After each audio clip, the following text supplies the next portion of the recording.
Yofi, Bezrat Hashem. Yesterday night I gave a class in Bat Yam. Thank God for that merit. In the end of that, during the class, there were a few situations over there that were very powerful for me and that inspired me. I spoke with them about that point that we spoke about here on Moshe Rabbeinu, that he is risking his life and that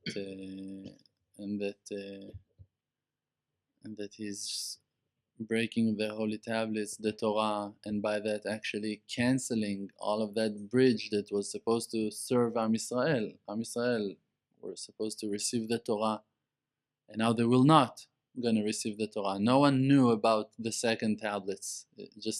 He took the Torah and he threw it away. No Torah anymore to Am Yisrael. That's what he's done. And then he's taking himself, because when he came up to heaven, Kadosh Baruch Hu tells him, listen, there is a decree now to kill them all. So Moshe Rabbeinu tell him, okay, so kill me first. Erase me from the book that you wrote. Kill me. So Moshe Rabbeinu, what are you doing? You took the Torah from us, now you take yourself from us. Who are we going to have? That's it.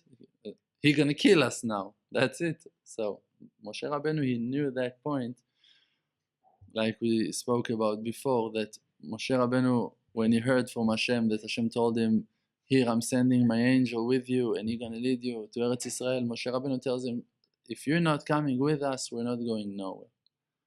Hashem wants the connection of Am Yisrael to be Yashar El, straight to Hashem. He wants Hashem to understand that. He wants Am Yisrael to understand that.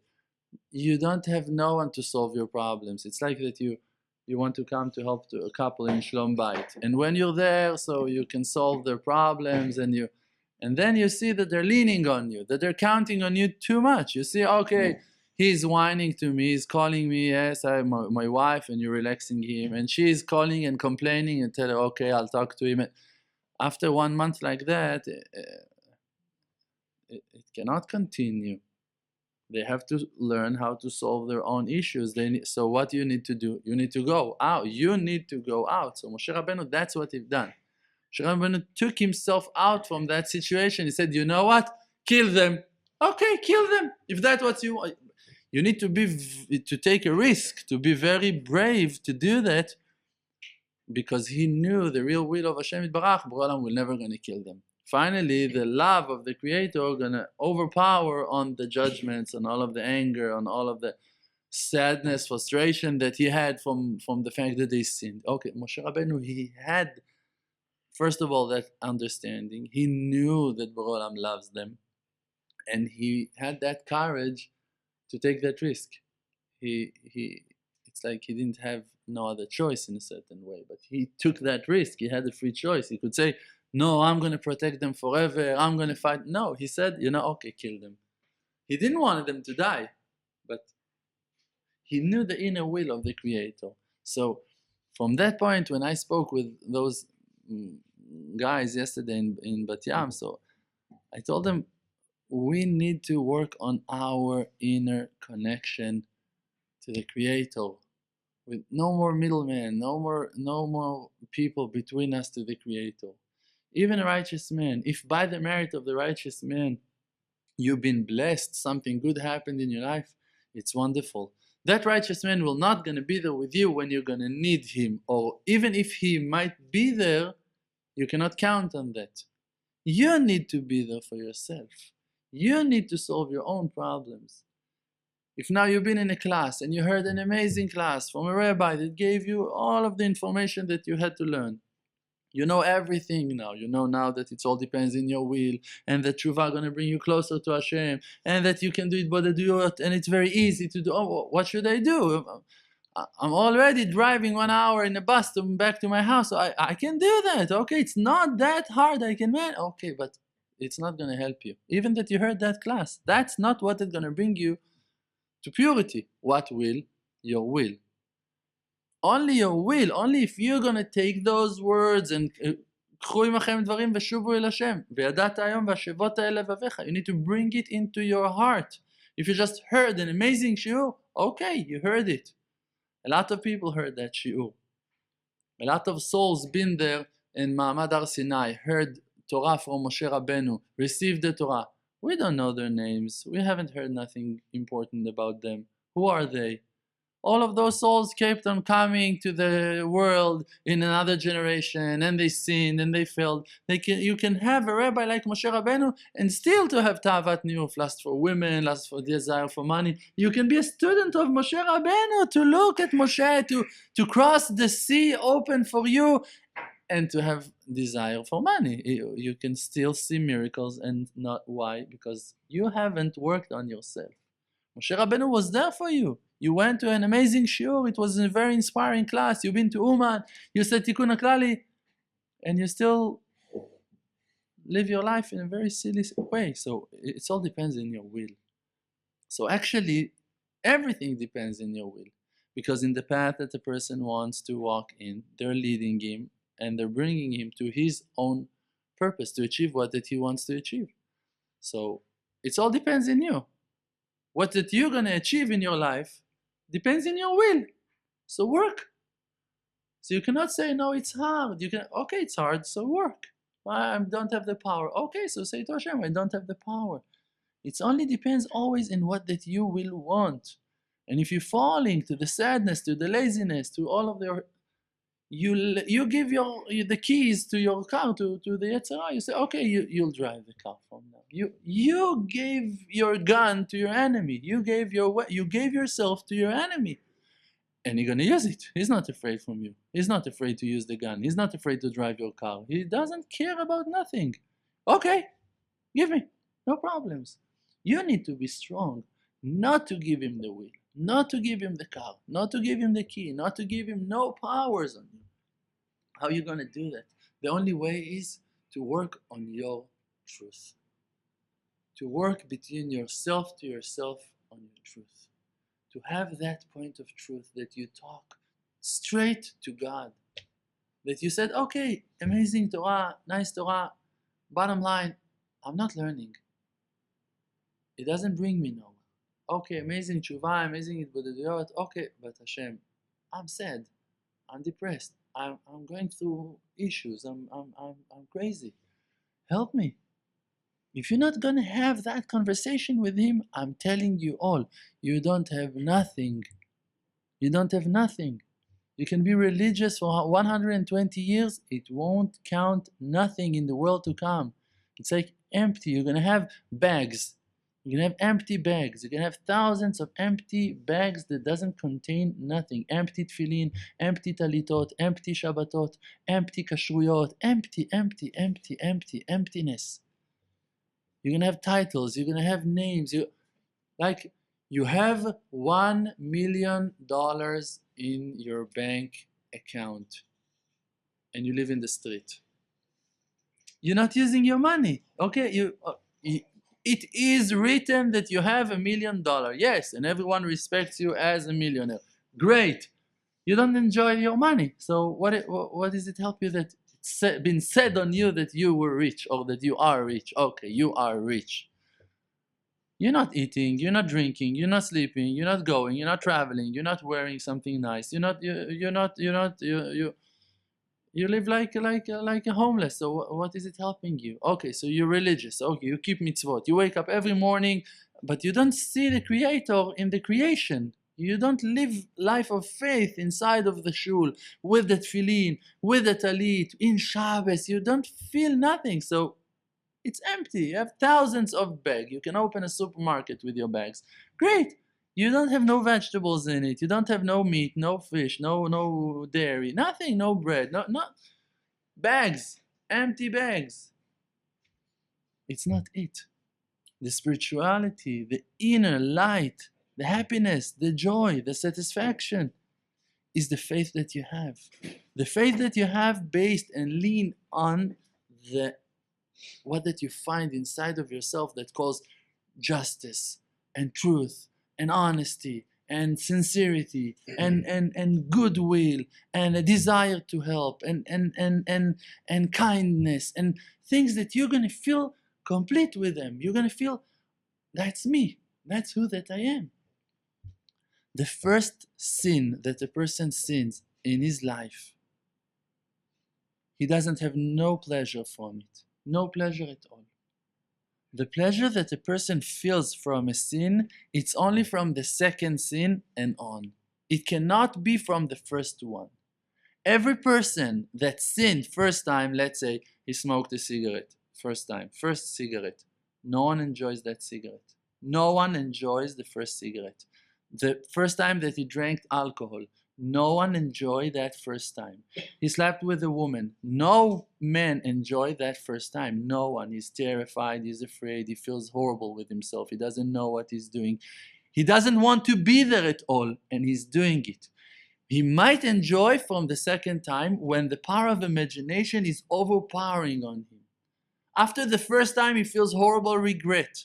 Horrible regret. He doesn't know what to do with himself. What have I done that? If they're going to catch me, if someone's going to know, if someone's going to tell. All of those thoughts are thoughts that are coming from Hashem that try to wake you up to do tshuva. Because if you're going to do tshuva, you're going to erase that sin. And that sin will not going to drag the next one. The power of imagination will not going to overpower on you to distract your thoughts from the truth, from your inner point, from to be who that you are, to become to be that sinner that's going to go and search and find more sins and more averot and more crimes and more distractions from the purpose, from being close to God. When a person is bringing on top of the first sin a second sin, so then he lose the connection. But if after the first sin you're going to do tshuva, you will always going to hold in that place of before of the sin. Only if the person is avar veshana, he sinned once and then he done the same sin second time again, then nasa lo ke'eter. Then he feels it's allowed, it's permitted, it's okay for it. I enjoy, it's fine, it's good, it's helping me. Why? I need it, it's good for my health, it's helping me, I'm cool, people likes me, people respect me, it's good for me. What? You want me to be rejected? You don't want me to succeed? Oh, you have reasons, you have claims, you have excuses. Great. Why? Because you made it in the second time. The power of tshuva can bring you to that place that you're going to feel the suffering of the sin instead of the pleasure of the imagination of that sin. The person, he knows the truth before he sins. That's why he regrets on the first sin. If you're going to do enough tshuva, you're going to come back to that place that you know the truth. That you know, I don't want it. Because you knew that you hate it, that you don't want to, but you felt like you have to. You were afraid not that people are not going to like you, no, that people are going to laugh at you, whatever they're going to. I don't know what brought everyone to a lot of sins. So we have a lot of options of bad thoughts like it. But whatever you thought, whatever you were afraid from, before of that, you knew that you don't want that you don't like it. You were young, you were fresh, you were cool, you were running, you were fast, you were positive, you were smiling. Even if you grew up in a horrible house, even if your parents beat you, even if they were screaming, you were positive, you were running, you were helping with the bags, you were bringing shoppings to the house. It doesn't matter what, you were alive. Before you started to sin and then you felt that sadness and depression, you were positive. Even if the reality around you, the environment was very bad, very negative, you were happy. You were good with it. You were okay. You could manage. You could cross that life. When you fell to sins, to avonot, then sadness overpowered on you and you lost the will. You lost the power of taking decisions, of knowing who you are, because you lost who that you were. Because you let the Yetzer Hara, the power of imagination, to conquer you, to break you to pieces, and you let it convince you to be someone else and not yourself. Because you never wanted to smoke, it's disgusting to smoke. You never wanted to drink, it's disgusting to drink. You never wanted the rest of the sins and crimes because it's disgusting. No one wants it, it's disgusting. But you had to, because of your fears, because of your anxieties, because of your I don't know what. So you took it. And what you lost? You lost yourself. You lost that kid that lived inside of you that didn't want all of those nonsense, that wanted to live life of purity, that wanted to keep on running in the fields and to go traveling and going and enjoying and swimming and jumping and laughing and eating ice cream and whatever, just, regular life. You have it inside, but you lost it. But if you're going to do tshuva, confessions, tshuvot, viduim, confess, you're going to come back to that person that you are inside. You're going to find yourself. That's what Moshe Rabbeinu is telling us. You don't need no one to help you to find yourself. You just need to look for yourself. You just have to look, to search, to observe inside. Who am I? What I want to be? Who is that person inside? What do I want to do with my life? Who am I? What's my purpose? I don't care. I couldn't care less about everyone. I don't care. I don't want to know. I don't want to hear. I don't care. So everyone are going to Uman. Okay, so they can go. I bless them. Enjoy in Uman. Everyone are going to the Kotel Amaravi. God bless you. I hope you're going to enjoy. Drive safe. Wonderful. Come back. Tell me good news. I'm happy for you. I don't feel comfortable to go to the Kotel Amaravi. I don't feel. Everyone just now came back from Uman Chanukah. I haven't even thought about going to Uman Chanukah. So what? I don't have the zchut? You know what I was doing in those days in Chanukah? Maybe you don't have the zchut. Maybe the ones that went to Uman, they didn't have the zchut to do what I've done here without going to Uman. You don't know. You cannot compare between two people. You can never tell. You can never know who really is more important in the eyes of Hashem. Who really Hashem Yitbarach saw his will, his purity, his dedication to his family, to his friends, to the Torah Kedosha, to the Halacha. You don't know. You can never say, but you weren't in Uman. Okay, but you know where I was. You know where I was when I was lighting my candles. You know how many tears I cried when I was doing my Bodedut. You know what I was holding when I went to shul with my kid, when I was talking to, you know where that long conversation that me and my wife we had until the middle of the night, sitting and talking and talking and talking. You know where it took our relationship? You know how much it helped us? You know to which amazing spiritual level it brought us? How good friends we are now, how happy we are, how big and powerful the power of Shekhinah between us now. And I haven't been in Uman, and you were, and your wife, she loves you like my wife loves me. I'm not sure. Is she happy with you like my wife she's happy with me? I'm not sure. I don't know. Maybe, maybe you achieved a lot with your trip to Uman. I don't know. And you also don't know about the fact that I was here in Eretz Israel. So, and I'm not apologizing because I couldn't care less about going to Uman Chanukah. I'm just saying it to you. I'm very happy. I know exactly what I'm doing. Just for you to understand, you need to find yourself. You need to find yourself. You need to find who that you are inside. And when you're going to find that, on that it been said, Ayin lo ra'ata Elokim zulatecha. What that your eye going to see, no other eye in the world going to be ever able to see. You're going to see visions. You're going to see spirituality. You're going to see truth that no one else in the world going to be able to see. What that a woman that was a slave saw when the sea been opened, even Yechezkel ben Buzi, he couldn't see. Yechezkel ben Buzi, he was the biggest prophet after Moshe Rabbeinu. And he couldn't see what that a woman slave, simple slave, she saw when the sea been opened. Why? He's a prophet. He served all of his life.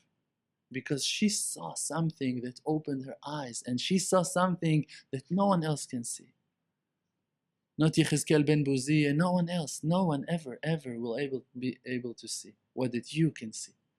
But you need to open your eyes. It means the spiritual eyes. It means to look inside, to the depths of your soul, and not to be afraid from fears and thoughts and bad thoughts and what I'm going to see and I'm afraid to do.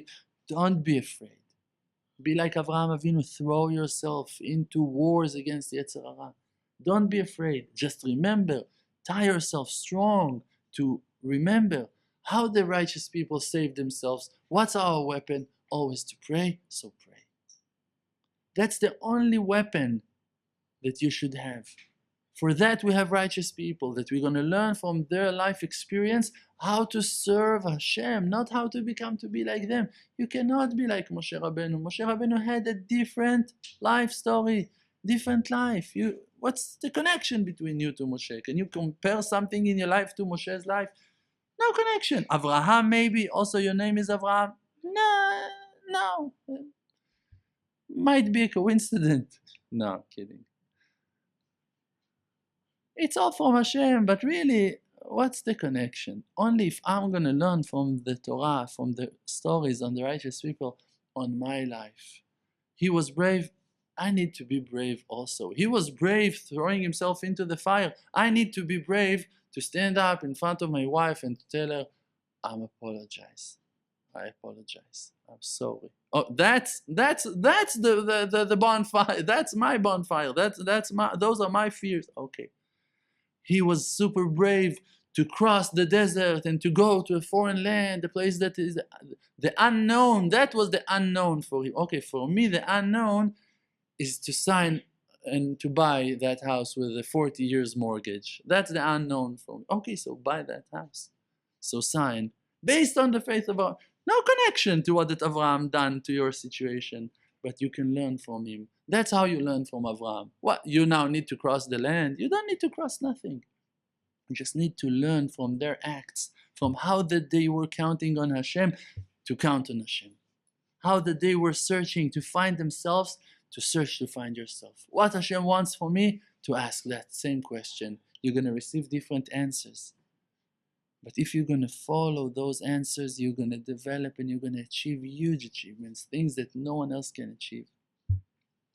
I got that inspiration from that amazing class yesterday in Bat Yam, from those people that are going through a lot of difficulties in their lives, a lot of difficulties, needs a lot of help, have very rough life in those cities, in those situations that they're going through in their lives over there.